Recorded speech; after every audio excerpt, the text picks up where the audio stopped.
What do I want friends to get from my music?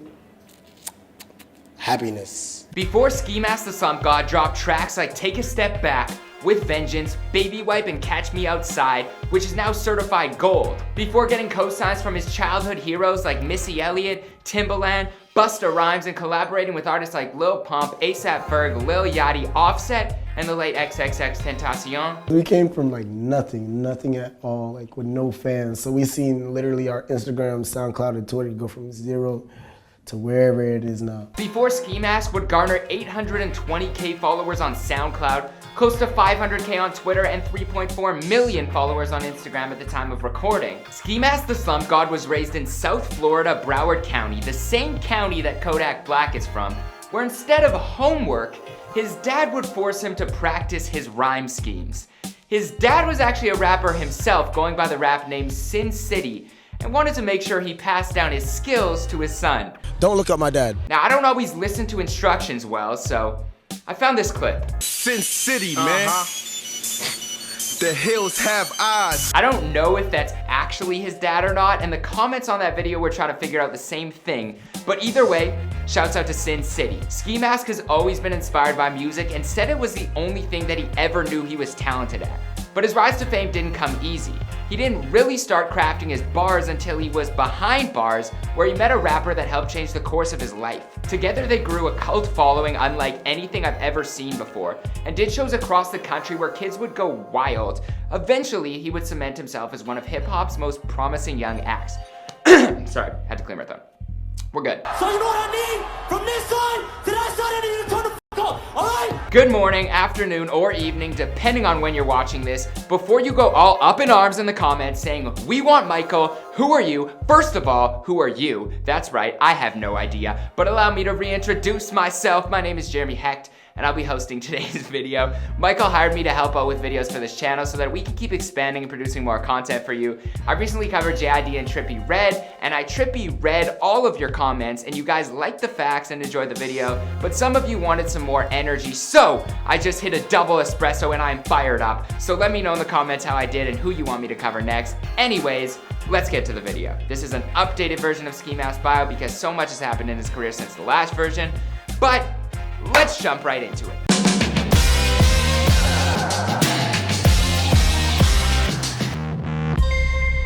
Hey, be sure to subscribe and hit that bell. Boom! My name is Beyonce. No, I'm just playing. It's Mask The Slump God. That's about it. Mask The Slump God was born Stokely Clavon Goulbourne on April 18, 1996 in Broward County, Florida. He's of Jamaican descent and grew up with 4 siblings in Fort Lauderdale, where he would bounce between his mother and father's homes. He doesn't exactly know how to describe his birthplace, but says where he grew up definitely wasn't the suburbs. He says he had both of his parents around, but they weren't totally there for him. At one point, he was even kicked out of his home. He was always getting into trouble and said when he wouldn't behave, his parents would even... If I was bad, they would shave my head bald and then take my good shoes. I'd have like Bobos, like I'd have some and-ones. I'd go to school with some and-ones, brother, and get made fun of. I was personally a big fan of the Vince Carter era and-ones, but then again, I never had to go to school after getting my head shaved. But I did buzz my own hair one year and I thought I was pretty hard, so I'm gonna be real, I was about as soft as they come. I'm not surprised, motherfuckers. Ski Mask says all of the girls growing up were into his dad, and they were always excited when he would pick Ski Mask up from school. Maybe they were just a fan of his raps? My dad would pull up to my school and all the girls would try to get at him just because he light-skinned as f. Music was a big part of his early childhood, with his family always playing classic Jamaican music in the household. On top of that, because of Ski Mask's dad's rap career, he wanted his son to follow in his footsteps. Some parents force their kids to study so they can go to a good college. Others force their kids to rap so they can be a XXL freshman. So when he was around the age of 12, he was pushed to write rhymes. He would just be like, sit down, write these. I don't want to. No, sit down, write these. At the time, he hated it, but later he was thankful for the experience and says he wouldn't be where he is today without his dad's help. But he didn't start putting out and recording songs until a few years ago, and says that his first songs were actually trash. He was influenced by many different styles growing up, but says his top 5 rappers are Old Busta Rhymes, Method Man, Old Lil Wayne, Missy Elliott, and Travis Scott. But also listens to genres like heavy metal, indie, grunge, and pop, basically everything except for country. I've got to agree with him there, although I will jam out to a little Zac Brown band here and there. Even with the push from his father, it took some time for his rapping career to become a legitimate option. He honed his skills by freestyling for kids in the neighborhood and writing bars in his notebooks. But speaking of notebooks, he attended Coral Springs High School, where he was kicked out for... I went to Coral Springs High School and I got kicked out of high school for selling fake lean. I don't know how that happened or why people thought they were getting high from fake lean, but like J. Cole says, then white boys don't know no better. And I can attest to that, we usually don't. That wasn't the end of his troubles though, because when he was 15, he was sent to Broward Juvenile Detention Center for weed possession after getting caught with only $10 worth of weed. It might have been more, but he took matters into his own hands. I definitely ate some of the weed, some of it. But if being arrested and eating weed wasn't enough, nothing makes things easier like being high on shrooms at the same time. Ski Mask said he was so high during the time he was getting arrested that he even fell asleep while they were booking him. Oh man, like literally it was crazy, bro. Oh, I'm like, they're telling me to write my name. I'm looking at them like, what? But his time in jail turned out to be a blessing in disguise, because it's in juvie where he met XXX Tentacion, who was in for a robbery and gun charge. The two would quickly connect and become friends, and he says there wasn't much to do in jail other than work out or rap, so the two began to rap, banging on tables for beats and practicing their flows. Ski Mask and X formed a collective called Very Rare, which Ski Mask has tatted on his face. The collective still exists, and Ski Mask says when he goes into the bank, he tells the employee he is under Very Rare & Co., and with the amount of money he's dropping in, he probably is in rare company in terms of his tax bracket. Both artists learn from each other though, and about how to better their craft. Ski Mask learned how to be more aggressive with his rapping, and X learned how to loosen up and flow a bit more with his own style.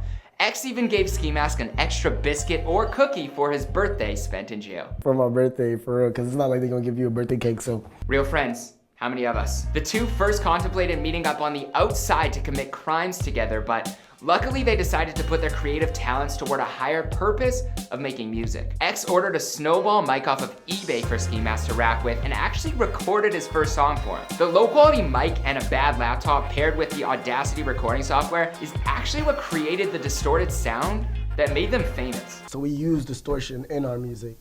Now, still. Okay, so it sounded like that originally because of the mics, and then you decided to keep, that's interesting. His first official song, Catch Me, dropped on SoundCloud in 2015 and garnered some online buzz because of his unique style and flow. He got his rap name from a few things he was doing at the time, and although he says Xanax played a part in the name Slump God, he doesn't take them anymore. At one point, he might even drop the second half of his name. The extra Slump God adds upon to making me different, because people are gonna be like, what the f is this?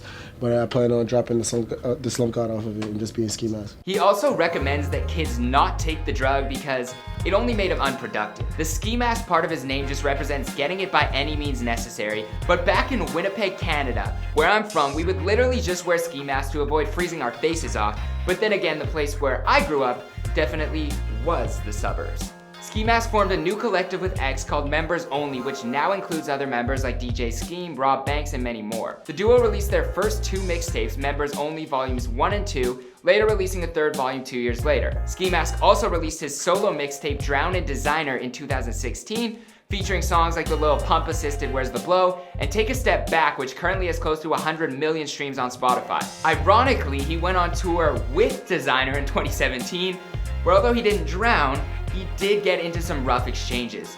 And unfortunately, it wasn't all love on the tour. His music was heating up, but so was his beef with San Diego rapper Rob Stone, who was also opening up for Designer. There are three sides to every story, both people's recollections and the truth. So I won't go into full detail because you probably already heard all the reports and this is old news, but the beef that stemmed from few onstage interactions, tweets, DMs, threats, and behind the scenes tour politics resulted in Ski Mask and his crew getting attacked from onstage all the way out to the street. One of Ski Mask's friends got stabbed in the mouth, and Ski Mask said there were 10 dudes punching and kicking him. At one point he could barely breathe. I could barely breathe saying that sentence, but whew. He's also named Timbaland as his favorite producer of all time, and got to live out his childhood dream of working with him on a track after Timbaland's kids became a fan of Ski Mask's music. The two collaborated on Catch Me Outside, a track that is now certified gold. He went on YouTube, grabbed a sound from an airplane flying, sampled that shit, put it in a beat, made it in less than 30 minutes. He was also able to work with Busta Rhymes and said that working with his childhood idols and biggest influences have been the two happiest moments in his career, and he almost cried both times. They haven't been his only celebrity run-ins though. He even met Nas in a bathroom once. I met Nas in a Mass Appeal bathroom, and this was washing his face, and I'm sitting there like, what the f? I started tweaking and shit. But troubles didn't stop for Ski Mask, because in March of 2018, he announced that he would require surgery for a heart condition. He wrote on Twitter, "I stunted my growth and got some type of fat boy disease and have to get surgery over my heart on my chest. I've been avoiding this since the start of my career, checking it out today with a positive mind, pray for me, smiley face." Prayers do go to Ski. On May 1st, 2018, Ski Mask leaked his own mixtape, Becoming the Book of Eli, on SoundCloud, saying on Instagram, 40K comments on this post and I'll drop the tape on SoundCloud and f my old management. But his management quickly removed the project. It was re-released on streaming services on May 11th, but the label removed certain songs including Ski Meets World, With Vengeance, and Worldwide, which he was not too pleased about. The mixtape peaked at number 50 on the US Billboard 200, but he had a lot of disagreements, considering 2 of those tracks were produced by Timbaland and 1 had an Offset feature. It just dropped like horribly, like not everything that I was expecting or promised or was told that was happening this way really wasn't like that. But he's happy he went through it because of the lessons that he learned. Speaking of managers though, him and X had an old manager who was actually a porn star named Bruno Dickums, whose work we can't show on here for ad reasons, but his discography, well, let's just say it had some bangers. They all basically lived in a porn house where porn stars and strippers would be coming in and out of the place, no pun intended, and Ski Mask says some wild things happened in that house. Accidentally forced me to meet like a lot of famous porn stars and shit. Told me the porn stars he fucked, he most likely fucked the porn star that she really like. Dead ass. Like I even asked him about the porn stars I was talking about. He was selected as a part of the 2018 XXL freshman class and surprised a lot of people with his flows. We had to take a lunch break and had to come back because this dude had to come and snap on the cypher real quick. Had to make me sit down and think about mine. Other than that, it was fire. He also recently accused Drake of stealing his do-rag style. And although it sounds stupid, the way Drake sports his do-rag in the Non-Stop video is very similar to Ski Mask's sideways style. I just think that do-rag beef is the most hilarious thing happening right now. On June 18th, Ski Mask's good friend XXXTentacion died from gunshots, and it's clear that it's had a long-lasting effect on the rapper. Although the two had their ups and downs, they started in this game together and still had so much left to do musically. Ski Mask posted a pic on Instagram of the late artist saying, 5 fucking months, I still and will never comprehend how to cope. Can't be thankful enough for you still being there with me always.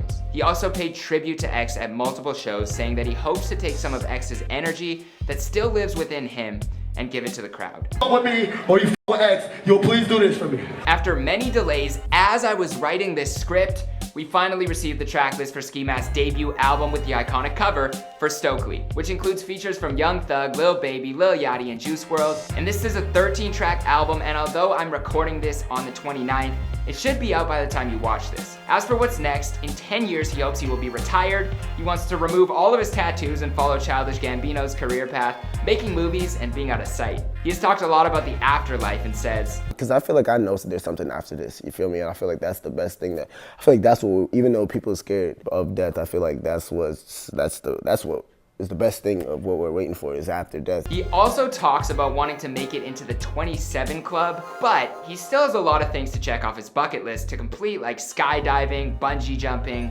and I want a cougar that been famous. So she has to be like kind of old. Salt and pepper, brother.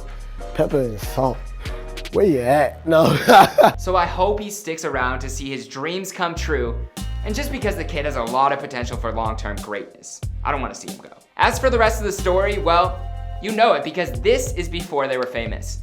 My name's Jeremy Hecht, and thanks for allowing me to be a part of your day. You guys requested this one, so be sure to let me know down in the comments who's next. I hope you have one hecht of a day.